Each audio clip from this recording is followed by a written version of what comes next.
Good afternoon, dear children. In our previous videos, I have explained resources, its classification and development of resources and sustainable development. And in this video, I am going to explain resource planning,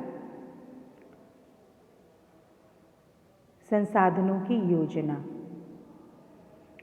planning is the widely accepted strategy for judicious use of resources. Planning एक बहुत ही widely accepted strategy है, एक तरीका है ना, नीति है, ताकि रिसोर्सेज का जुडिशियसली यूज़ हो सके. जो हमारे संसाधन हैं उनका समुचित तरीके से उपयोग किया जा सके योजना बना करके. It has importance in a country like India which is enormous diversity in the availability of resources, है ना. तो इसका बहुत ज़्यादा इम्पॉर्टेंट है इंडिया जैसी कंट्री के लिए, भारत जैसे देश के लिए इसकी बहुत ज़्यादा इम्पॉर्टेंस है, जहाँ पर कि रिसोर्सेज की उपलब्धता की विविधता है ना, जहाँ की बहुत ज़्यादा इनॉर्मस डाइवर्सिटी है रिसोर्सेज की अवेलेबिलिटी में, है ना. जो रिसोर्सेज हैं, जो रिसोर्सेज अवेलेबल रिसोर्सेज जो हैं वो डाइवर्स तरह के हैं, मतलब डाइवर्स रिसोर्सेज मिलते हैं. उनको तरह तरह के रिसोर्सेज अवेलेबल हैं इंडिया में जगह जगह पर. तो there are regions which are rich in certain types of resources, है ना.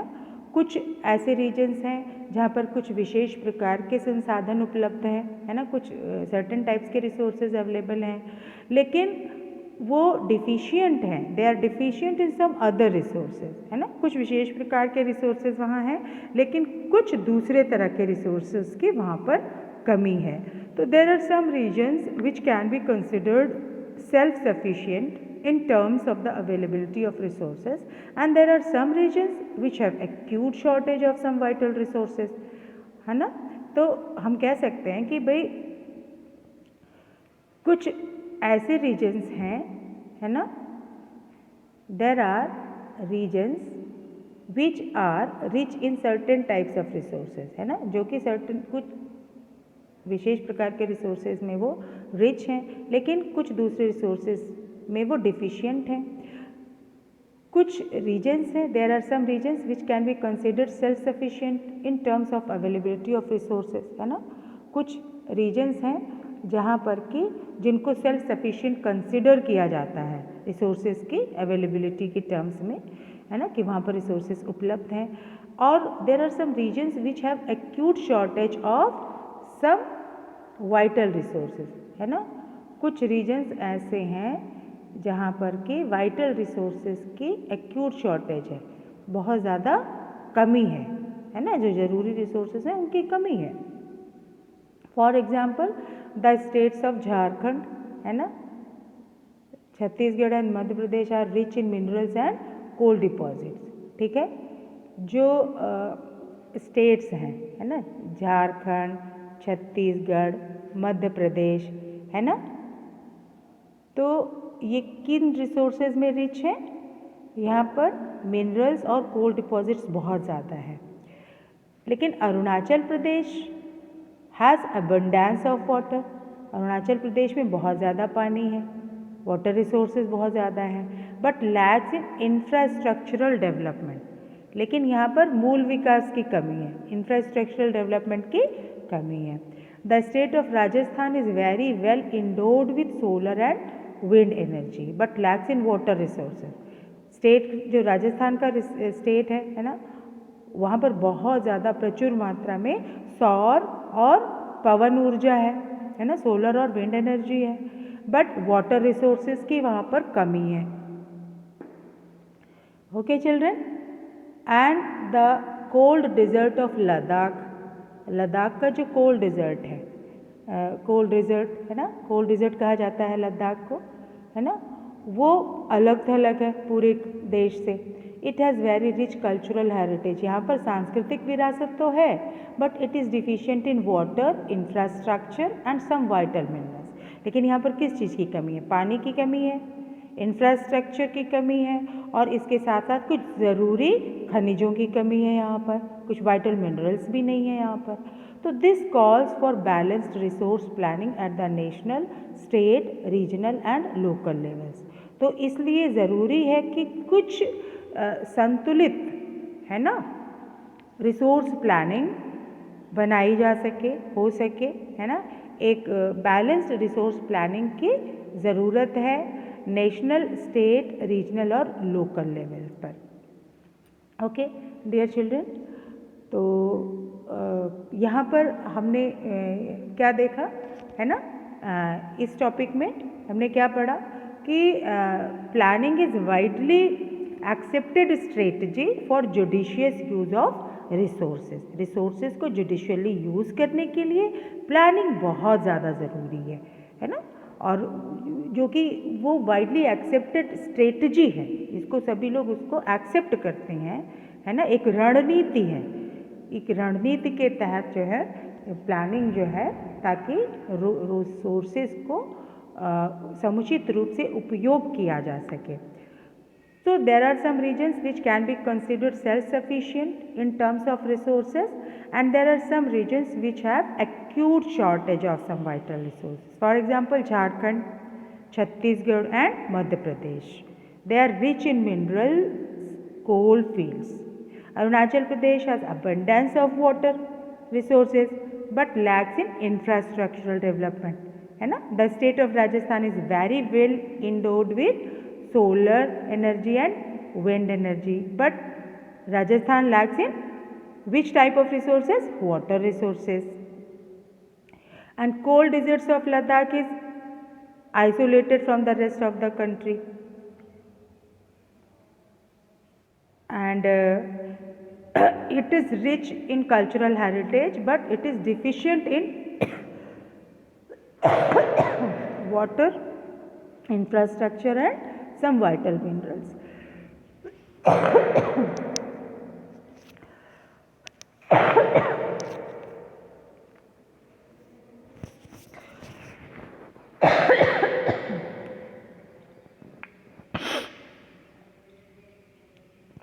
So, dear children, a balanced resource planning at national, state, regional and local levels for the judicious use of these resources. Okay, children, let's see the next topic. Resource planning in India, Bharat में संसाधनों का नियोजन। Resource planning is a complex process. Resource planning क्या है? एक complex process है जिसमें कि कई चीज़ें इन्वॉल्व हैं। First is identification and inventory of resources across the regions of the country. This involve surveying, mapping and qualitative and quantitative estimation and measurement of the resources, है ना। तो जो रिसोर्सेज हैं, है ना, उनका आइडेंटिफिकेशन और इन्वेंट्री, है ना, कंट्री के रीजन्स में। इसमें क्या क्या चीज़ें इन्वॉल्व हैं? आइडेंटिफिकेशन और इन्वेंट्री, है ना, कि उनको आइडेंटिफाई किया जा सके। आइडेंटिफिकेशन होता है रिसोर्सेज का, इन्वेंट्री होती है रिसोर्सेज की कंट्री में जो भी रीजन्स हैं, है ना। और इसमें क्या क्या चीज़ें इन्वॉल्व हैं? This involve surveying, mapping and qualitative and quantitative estimation and measurement of the resources. जो रिसोर्सेज हैं, है ना, उनकी सर्वेइंग होती है, उनका सर्वे किया जाता है, सर्वेक्षण होता है, मैपिंग होता है, एक नक्शा बनाया जाता है उनका, कहाँ कहाँ पर रिसोर्सेज हैं, ये किस रीजन में, और किस क्वालिटी के रिसोर्सेज हैं, इसका क्वांटिटेटिव एस्टिमेशन क्या है, किस क्वांटिटी में है, ये सारा एस्टिमेशन होता है, और रिसोर्सेज का मेजरमेंट होता है।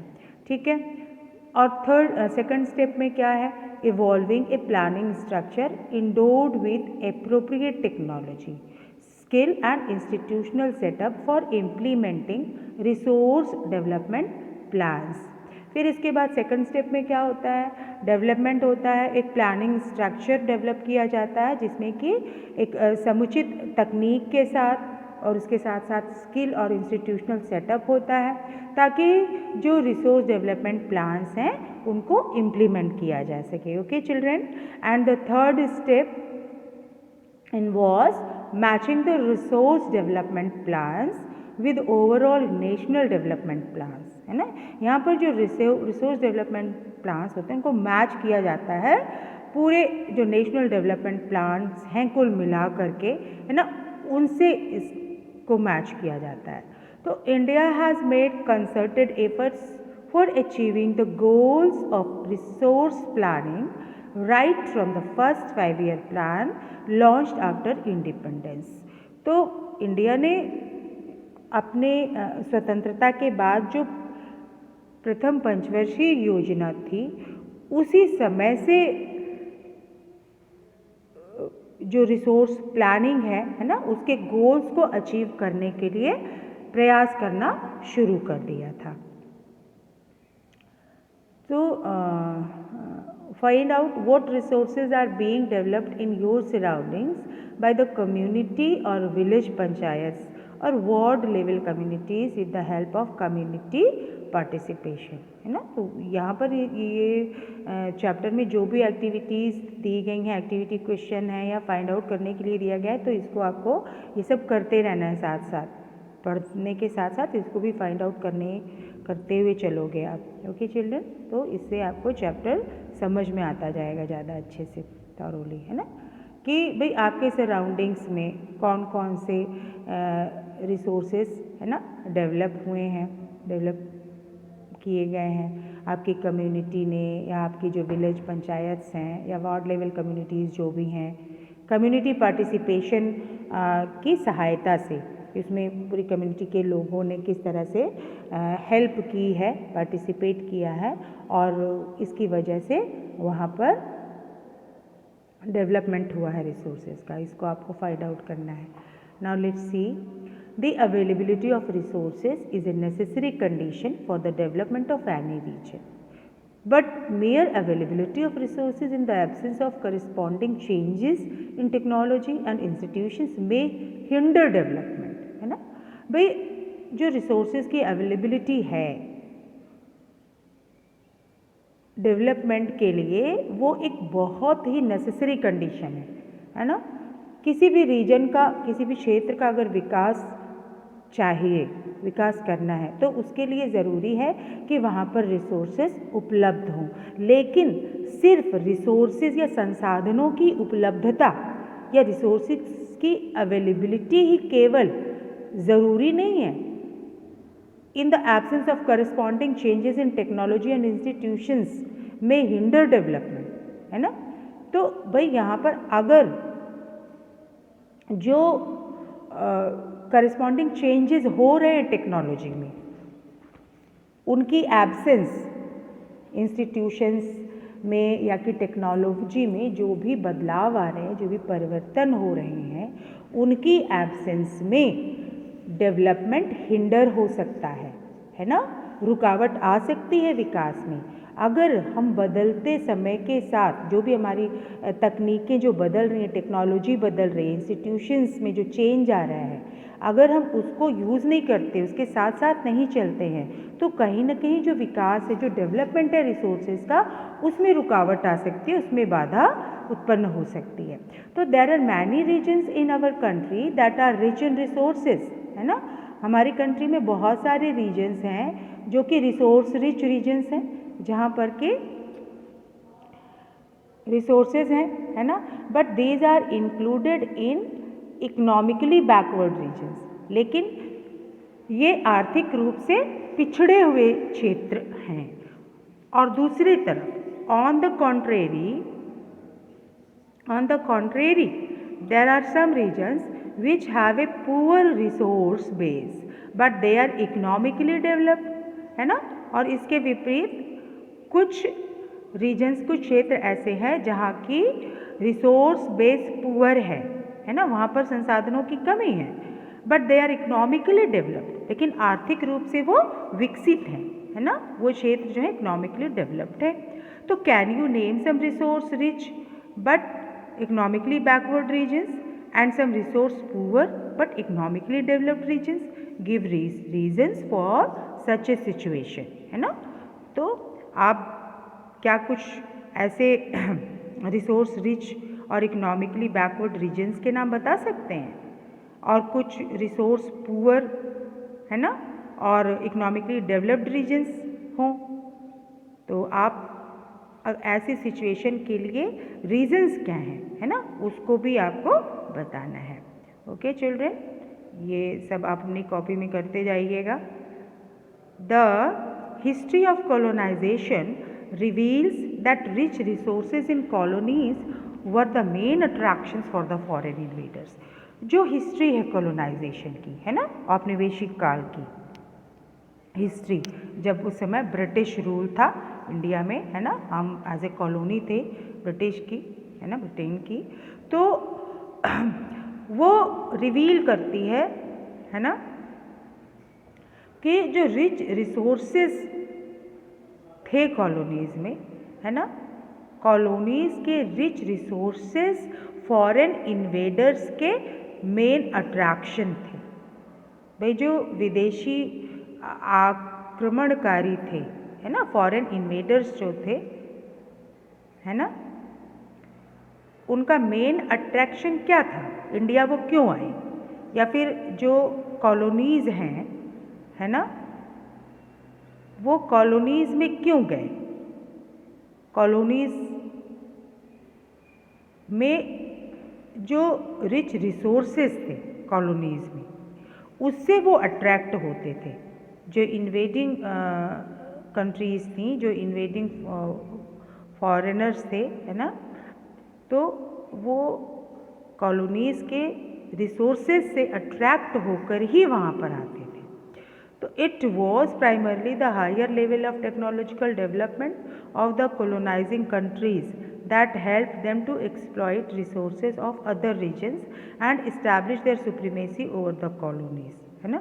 तो प्राथमिक रूप से जो है higher level of technological development of the colonizing countries that help, तो ये जो है हम देखते हैं कि जो ये कॉलोनाइजिंग कंट्रीज़ थी, है ना, उनकी जो टेक्नोलॉजी थी, है ना, टेक्नोलॉजिकल डेवलपमेंट का हायर लेवल, प्राथमिक रूप से उनके तकनीकी विकास की जो उच्च अवस्था थी, हायर लेवल था, है ना, जिसकी वजह से उन्होंने दूसरे रीजन्स के रिसोर्सेज को एक्सप्लॉइट किया, दूसरे क्षेत्रों में जो भी संसाधन थे उसका शोषण किया उन्होंने, अपनी जो डेवलप्ड टेक्नोलॉजी की वजह से, हायर लेवल की डेवलप्ड टेक्नोलॉजी की वजह से, है ना, कॉलोनीज़ में जो भी रिसोर्सेज थे उनके रिसोर्सेज को उन्होंने एक्सप्लॉइट किया, और इस तरह से उन्होंने उन कॉलोनीज़ पर अपनी सुप्रीमेसी को इस्टेब्लिश किया, है ना, अपनी सुप्रीम पावर वहाँ पर इस्टेब्लिश की। Therefore, resources can contribute to development only when they are accompanied by appropriate technological development and institutional changes। इसलिए रिसोर्सेज जो हैं, रिसोर्सेज का योगदान विकास में तभी हो सकता है ना, जब उनके साथ साथ एप्रोप्रिएट टेक्नोलॉजिकल डेवलपमेंट और इंस्टीट्यूशनल चेंजेस भी, है ना, उनके साथ साथ जो है तकनीकी विकास, है ना, और इंस्टीट्यूशनल चेंजेस भी होते हैं, है ना, इंस्टीट्यूशंस में भी चेंज होते हैं, और जो टेक्नोलॉजी है वो भी अप्रोप्रिएट जो डेवलप टेक्नोलॉजी भी होती है, टेक्नोलॉजी में डेवलपमेंट होता है, तभी रिसोर्सेज का डेवलपमेंट भी हो सकता है। बिना टेक्नोलॉजिकल डेवलपमेंट के और बिना इंस्टीट्यूशनल चेंजेस के उसमें डेवलपमेंट, रिसोर्सेज में डेवलपमेंट पॉसिबल नहीं है। तो India has experienced all this in different phases of colonization. India ने ये सारी चीज़ें अनुभव की हैं, है ना। कॉलोनाइजेशन के जो भी अलग अलग चरण थे, जो भी डिफरेंट फेजेस थे, है ना, औपनिवेशिक काल के, उसमें ये सारी चीज़ें इंडिया ने अनुभव की। तो therefore in India development in general and resource development in particular does not only involve the availability of resources but also the technology, quality of human resources and the historical experiences of the people।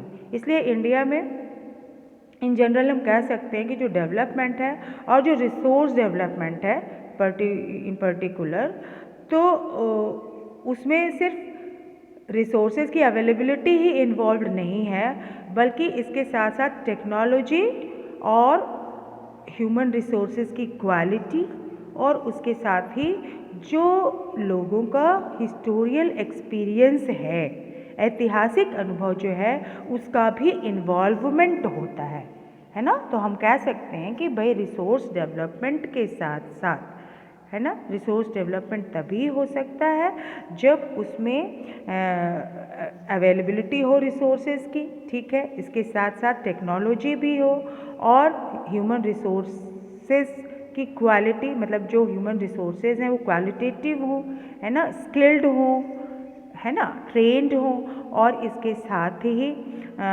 जो है historical experiences भी बहुत ज़्यादा ये उत्तरदायी होते हैं, इसके लिए रिस्पॉन्सिबल होते हैं रिसोर्सेज के डेवलपमेंट के लिए। Okay dear children, that's all for today in this video. The next topic, that is conservation of resources, will be discussed in our next video. Okay, thank you everyone.